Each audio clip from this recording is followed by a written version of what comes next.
Good afternoon, everybody. Happy Sunday. All right, today I am going to be speaking about the power of the question answer format, which I believe is the most important, sacred outlet that we have for humanity. But before I begin, I want to ask everybody, if you haven't yet subscribed, please do. And I invite all of you. And each episode is an exploration of what it means to be fully human. I'm writing my book, and it's taking me a long time to do it, but I'm coming along with it. And it's really it's to awaken beyond the illusion and to remember the source we all share inside. So if you want more of that, subscribe and share, and I'll see you on the episodes. All right, so let's go ahead and start our today's episode. And I think that the biggest thing is I've noticed that our freest societies and the greatest teachers, the deepest thinkers, and they all had one thing in common.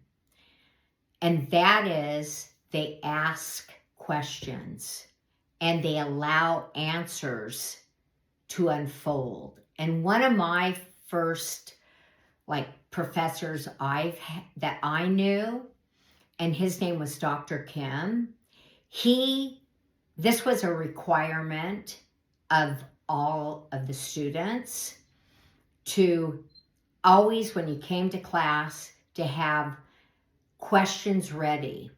And then all of us would participate in answering. And that was the most fun class I've ever had.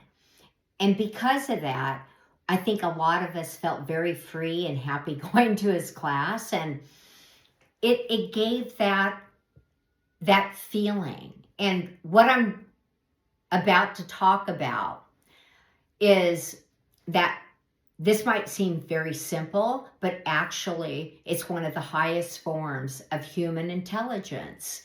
And that's the question answer format.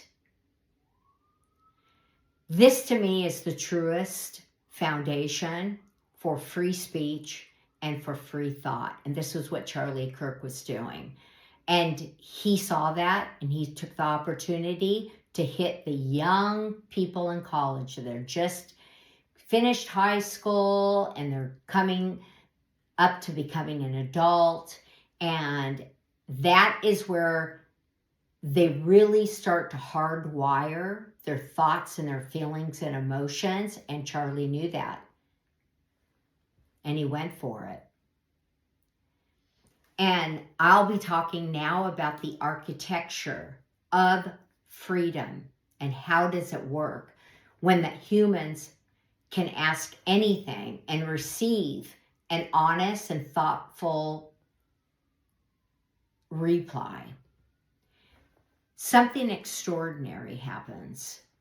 And this is what I found. We create an open circuit of consciousness. The mind stops being the storage unit for approved ideas. I want you to think about that. And it becomes the living inquiry. Because how we're living now and what we're seeing now in this world is that we're kind of like the storage units, because we're getting all this stuff, these approved ideas we're getting answers of questions that are not truthful.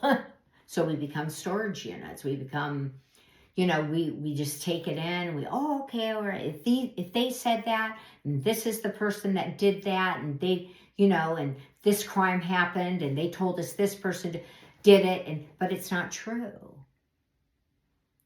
And question answer format offers the ability of critical thinking and how to think on your own. So the question and answer, the question answer format is not just a conversation, it's symmetry. Look at it like this, it's two poles of curiosity creating light. This is a quantum experiment, okay? And the question is the spark, while the answer is the illumination. And this is when we become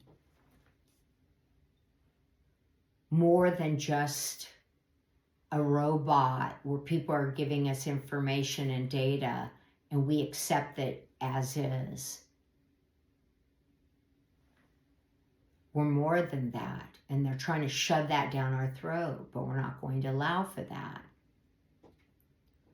And together,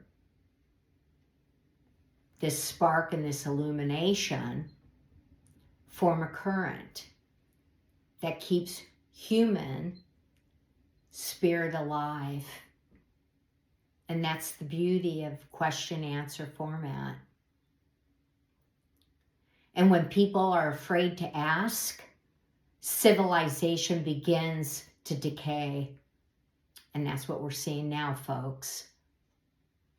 When people are punished for answering honestly, the mind of the species closes. And this is where we're at, folks. And when that happens, truth itself loses oxygen. And that's where we're at, folks. I want you guys to think about this seriously. I mean, this is a very important conversation to have, and it's so needed. And why does it require high intelligence? Well, the ability to truly engage in open Q&A, question, answer, without ego, censorship, or pretense, signifies a level of consciousness. It's not just IQ. It's Q as in quality, the quality of awareness, where we have logic that isn't flawed. In my last video, I talked about this. We have to have question and answer. We have to have information and data coming that isn't coming from the corrupt government and military, where they're feeding us in garbage in, garbage out, and then our logic becomes flawed. And those who thrive in the question-answer dynamics pose as something rare. They're not threatened by not knowing. They see uncertainty as a doorway. And they recognize that every question is an act of creation. And people with high Q don't defend old beliefs. They refine them. And they know that to evolve, the conversation must remain alive. And they want to knock us down right now for asking questions about the assassination of Charlie Kirk. And we're not going to allow that. But we must ask why he was assassinated. And we will get to the who. Why is important. It's very important, the why. Because when you know the why, then you can start from the top. Because right now, asking the who, we're going through 7 layers. Remember, there's 7 doors back. They always plan to put 7 layers in front so that by the time we get to layer 5 or 6, people are already tired, and we've heard so many different information, dis and miss, and deception that people get tired and then it fizzles out and then we never get the answer. But if we can start with the why, like if with Kennedy, if we started with the why first, we would have probably been able to get the who. And the why in mine, I've looked at this deep, is Charlie had a question answer format which disagreed with everything that they believed in. It's a sacred way of looking at humanity, the question answered. It gives us a voice, and they don't want us to have a voice. And he was interrupting that. Because if you go through the 2030 agenda and read the small 2030 agenda is 17 levels and then the small print. And if you go through that, 2 years back, there were a handful of people that were saying something. And I want you guys, I'm not going to say the name or anything, the names. I want you to do the research. Who kept on saying one world religion? We need a one world religion. We need a one world religion. Who was saying that? Well, Charlie Kirk was interrupting their one world religion. What is the one world religion?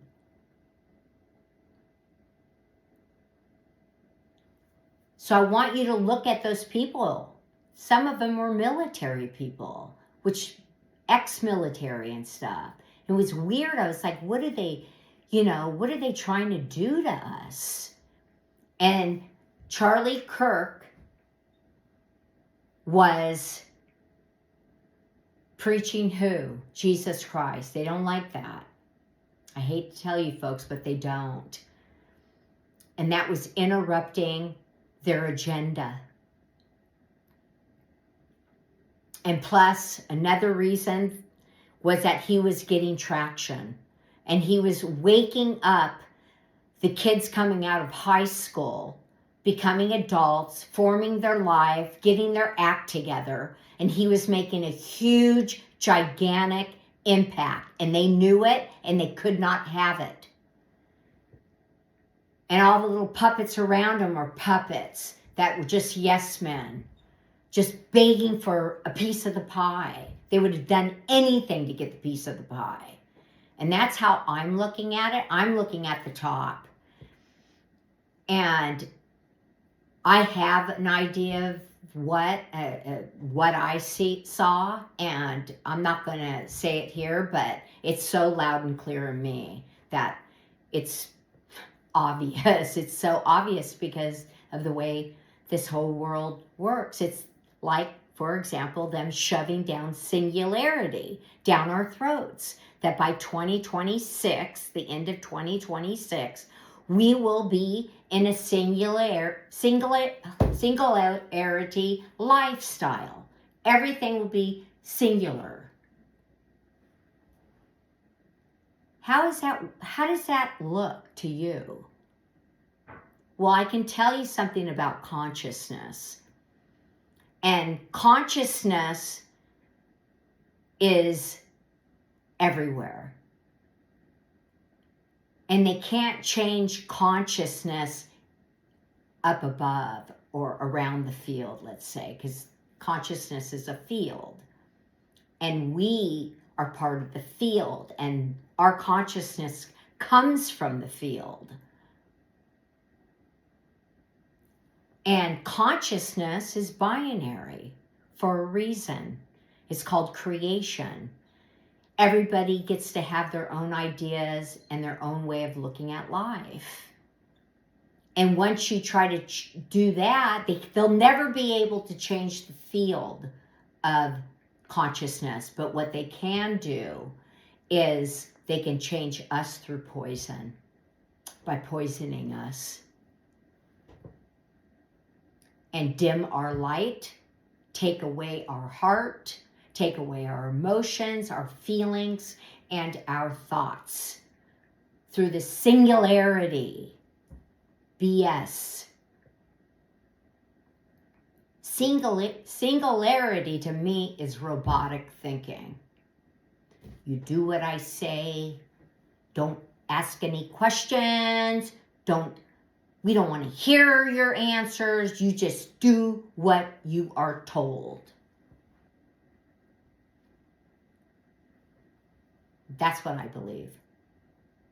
But the most magnificent thing about consciousness field is that it's called balance.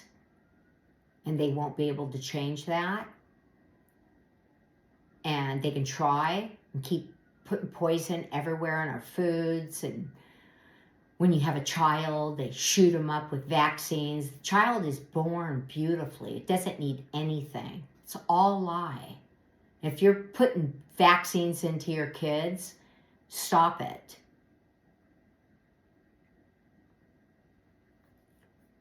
So,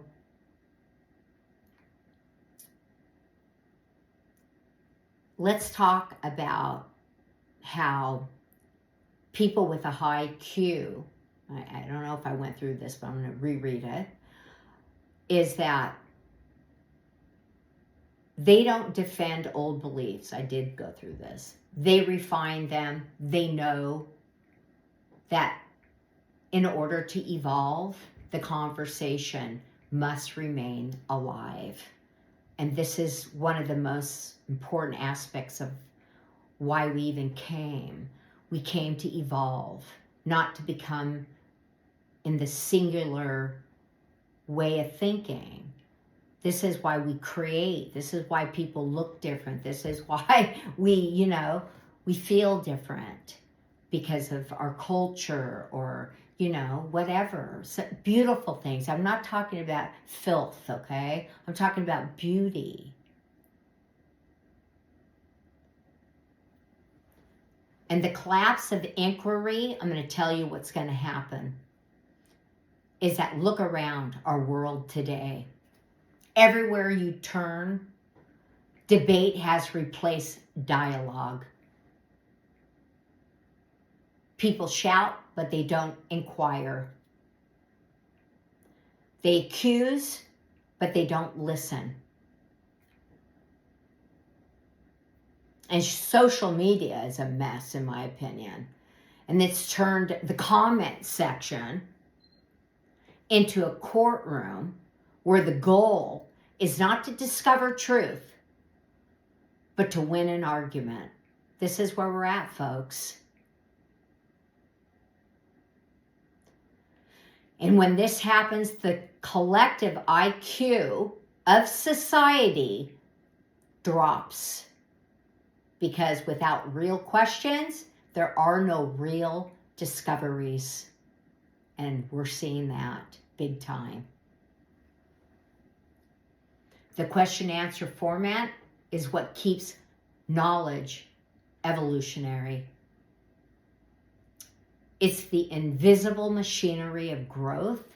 Without it, humanity becomes static, trapped in pre-approved scripts. And we're seeing that as well.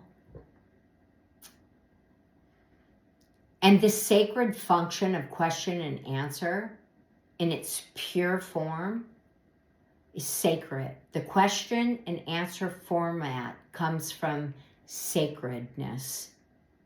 Jesus Christ. You can say, the source intelligence, but it is. This is how we live. This is how we grow. It's sacred. We're sacred. So don't ever let people tell you that you're cattle or you're second-class citizen or third-class citizen. Don't let anybody ever treat you like that either. It's the basis of all philosophy, all science, and all spiritual teaching. Question-answer format. It is.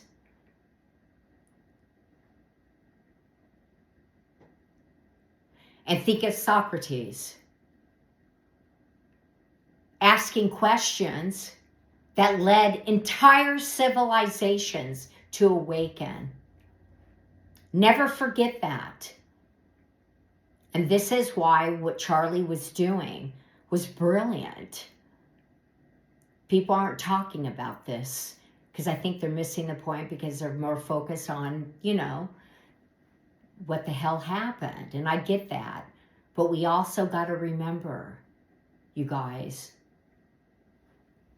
these ancient, sacred formats, because they're wiping it away from us. And think of every great mystic or scientist who dared to ask why. When the world said don't. Galileo walked away. Every question is an act of courage. It is. And every answer is an act of service. And you can never forget that. Together, they keep consciousness in motion. And they can try to dim our light with bad food and, chemicals. And that's their trick. That's been their trick for many, many decades. And it's working in a lot of ways. I hate to say it, but we have to, the White House isn't going to do anything. What's his name? Bobby Kennedy Jr. One day he's not for the Ozempic, and the next day he's selling Ozempic. And he's saying that we're going to lose 125 million pounds. What does that mean? I started thinking maybe he was thinking about we're going to lose 125 million humans on the face of the earth if they take this shot. That's how I read it. I thought, that's weird. So we can't depend on these people. And the future depends on this format. It depends on us. If we want a truly free and intelligent future, we must bring back the sacred format. All you highly great influencers, this is like a great, way to get people to start thinking, like the Joe Rogans and what have you. This is what I want to do, because I believe in this format with all my heart. I've studied this. Like, I watch people. I know that this helps to awaken people. And we must make it safe again for people to ask, and safe again for people to answer. And I think part of the assassination was to scare the shit out of us, that we won't stand up, and they wanted to scare the crap out of the college students. But we can't allow for that. And it's not just about free speech, it's about a free mind. The question and answer format is the circulatory system of thought. It is. It's what we thrive on. And slowly this has been damaged, because now we don't trust anybody, which sometimes I think may be good, so we can rebuild ourselves and get back to trusting ourselves. I know I've lost a lot of trust for many things. Like the last 4 years of my life, like so many things happened, and I lost trust in so many things. And the question answer format is really about the flow of life. And this flow is really about society breathing. That's how I look at it. Don't you look at it? I look at it like the flow of breath. Like now they want to charge us for breathing, CO2. They're talking about that in order to breathe, we have to pay for it. Where breathing air was free at one time. How ridiculous is this? And our footprint, we have to be charged for that. It's weird, you guys. It's getting weird. And look at the people that are pushing it. They're weird. They're psychopaths. And when it's blocked, what happens? Truth suffocates. And we're seeing that right in front of our freaking eyes. And if you don't see it, then you're sleepwalking. You're in a dead asleep. Trust me. The invitation really to all of this is let's reawaken the art of inquiry, all of us. And influencers aren't the only ones. They're not the most important people. We are people that are just, we're living a life. People like me, and we're trying to make life better. Not only for ourselves, but people that we interact with. And let's make conversation sacred again. Ask, listen, respond. And let the simple exchange be the highest proof of our humanity. Let that be the highest proof of our potential and what we have. And that they're not going to screw with that anymore. Because when we can truly question and truly answer, we are truly free. And the most important part of this episode to me is that awareness breaks the cycle. And that's why if you're not aware of this and I understand people are like trying to, feed 3 sandwiches a day to their family and what have you. And I get that. And I pray every day. But I also have to do. We all do. We all have to stand up and have a platform of our own. And if it's with your family or your friends, then do that. And do it with your children if you have children. And if they're adults, the children are now in their, 20s and 30s, you pull them in every week. You tell them to come home. We're having dinner on these 2 nights. And you have an open dialogue, a question-answer format. And if they have children, you put them at the table. No child is too young to have this format in their life. The sooner you can do it, the better off they'll be.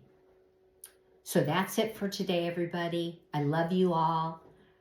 And question-answer format. Let's get that rolling. And I'll see you on the next video. Thanks, everybody.